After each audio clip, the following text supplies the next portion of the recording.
আমার যে কত সুন্দর মহিলা আছে সেখানে কাছে যায় না, তোমার কাছে যায় কিসের লে? তুমি দরজা খুলে থাকলে দেখে যায়। আমার সাথে সম্পর্ক 1 বছর ধরে আমার আমার টাকা টাকা পয়সা পয়সাও সব খাইছে, খাইছে। আমাকেও খাইছে। খুশি বেগম এই কথাগুলো বলতেছে। ভাই, সিরাজগঞ্জের শাহজাদপুরে এমন একটি ঘটনা ঘটে গেছে যেখানে 2 সন্তানের জননী, তার 2টা সন্তান আছে। সেই সন্তান 2টা এখন তাদের ঘরের মধ্যে তালা দিয়ে তার মাকে বাড়ি থেকে বের করে দিছে। ভাই, সিরাজগঞ্জের শাহজাদপুরে এমন একটি ঘটনা ঘটে গেছে যেখানে 2 বাচ্চার মা, বিধবা নারী, তার স্বামী আসলে মারা গেছে ভাই। 5 বছর হইছে। 5 বছর তার স্বামী মারা গেছে এবং সে 1 বছর ধরে, আমরা যেটা শুনলাম আরকি, 1 বছর ধরে আবু হান্নানের সাথে পরকীয়া প্রেম করতেছে 1 বছর ধরে। তো এতদিন কিন্তু এই ঘটনাটা কেউ জানে নাই এবং তাদের কাউকে আসলে জানতে দেয় নাই। হঠাৎ করে একদিন আবু হান্নান তিনি আসলে এই খুশি বেগমের ঘরের ভিতরে ঢুকছে। তারা যেহেতু 1 বছর ধরে প্রেম ভালোবাসা করতেছে, তো ওই যে কথায় আছে না যে চোরের 10 দিন আর গেরেস্তের 1 দিন। তো ঠিক এমনই একটি ঘটনা ঘটে গেছে যে আসলে চোরের 10 দিন আর গেরেস্তের 1 দিন। তারা 1 বছর ধরে প্রেম, ভালোবাসা, অনেক কিছু মহব্বত করে আসতেছে। তো একদিন না একদিন তো আসলে ধরা খাইতে হবে। তো এই খুশি বেগম আর হচ্ছে আবু হান্নান তিনি আসলে তারা দুজনেই রুমের ভিতরে সময় কাটাইতেছে। তো ঠিক এই সময় এলাকাবাসী জানতে পারে যে আসলে খুশি বেগমের ঘরের ভেতরে আবু হান্নান। তো পরবর্তীতে আসলে স্থানীয় লোকজন বোঝে নিত এরকম একটি পরিস্থিতি যখন তৈরি হয় তখন তো আসলে গ্রামের মানুষজন তাদেরকে আটকানোর চেষ্টা করে যে তাদেরকে ঘরের ভিতরে রেখে বাইরে দিয়ে তালা লাগিয়ে একটা মীমাংসায় যাওয়ার জন্য আসলে তাকে বিয়ে করবে বা জরিমানা দেবে, যেকোনো একটা মিটমাট করে দেয়। তো এই খুশি বেগমের 2টা সন্তান, তার স্বামী 5 বছর হয়েছে মারা গেছে। তো মারা যাওয়ার পর এই আবু হান্নানের সাথে কিন্তু তাদের একটা প্রেমের ভালোবাসার সম্পর্ক সৃষ্টি হয়। তো যখন আসলে স্থানীয় লোকজন, গ্রামের লোকজন আসলে তাদের এই বিষয়টা মীমাংসা করে দেয়।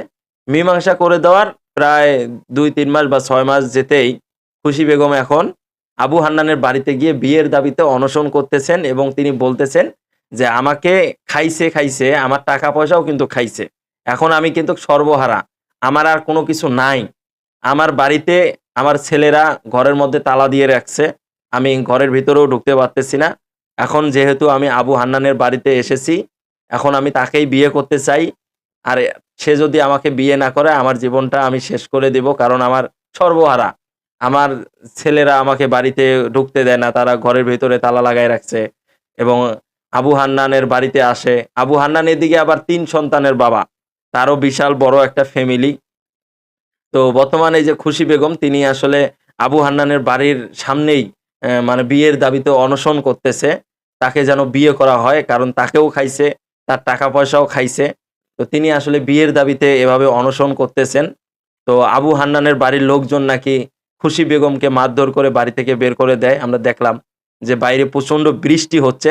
ঠিক এই সময় আসলে বৃষ্টির মধ্যে ভেজেও সে আসলে এই খুশি বেগম বিয়ের দাবিতে অনশন করতেছে। তো আসলে খুবই দুঃখজনক ঘটনা, যেহেতু খুশি বেগমের স্বামী মারা গেছে আজকে 5 বছর এবং আবু হান্নান নাকি আবার শুনলাম যে আসলে খুশি বেগমকে চোখে, চোখে রাখতো। 5-6 বছর ধরে চোখে, চোখে রাখতো এবং তার সাথে একটা সম্পর্ক তৈরি করার জন্য আসলে চেয়েছিল। তো আবু হান্নান নাকি প্রতি রাতেই, মানে 1 বছর হয়েছে তাদের সম্পর্ক হইছে না, প্রতি রাতেই নাকি আসলে এরকম খুশি বেগমের ঘরের ভেতরে যাইতো। তার সাথে গল্প করত, তার সাথে প্রেম ভালোবাসা করত। তারপরেই আসলে খুশি বেগমের কাছ থেকে আবু হান্নান বেরিয়ে আসতো। তো 1 বছর ফুলের মধু খাইছে। হঠাৎ করে একদিন কট খাইলো। এই কট খাওয়ার পরে বর্তমান এই সিরাজগঞ্জের শাহজাদপুরে এরকম একটি ঘটনার সৃষ্টি হয়েছে। তবে এটা আসলে জানি না কিভাবে মিটমাট হবে। যেহেতু খুশি বেগমের সন্তানরা আসলে ঘরের ভিতরে তালা দিয়ে রেখেছে। তাদের সন্তানরাও কিন্তু এখন লজ্জায় পড়ে গেছে যে, "মা এটা কি করলো? মা এটা কি করলো? আমরা এত বড়, বড় হয়ে গেছি আর আমার মা এখনো পরকিয়া করে।" তো যাই হোক, আসলে এগুলো ভালো না। যারা পরকিয়া করতেছেন, যাদের স্বামীর দরকার তারা আসলে বিয়ে করে নেন। এভাবে ২-৩ টা সন্তান রেখে এইভাবে পরকিয়া করলে মান-ইজ্জত চলে যায়। আপনারও যায়, আপনার সন্তানেরও যায়। তাদের ইজ্জতে লাগে। এটা আসলে দুঃখজনক ঘটনা একেবারেই। তো এখন এভাবেই আসলে বিয়ের দাবিতে অনশন করতেছে খুশি বেগম।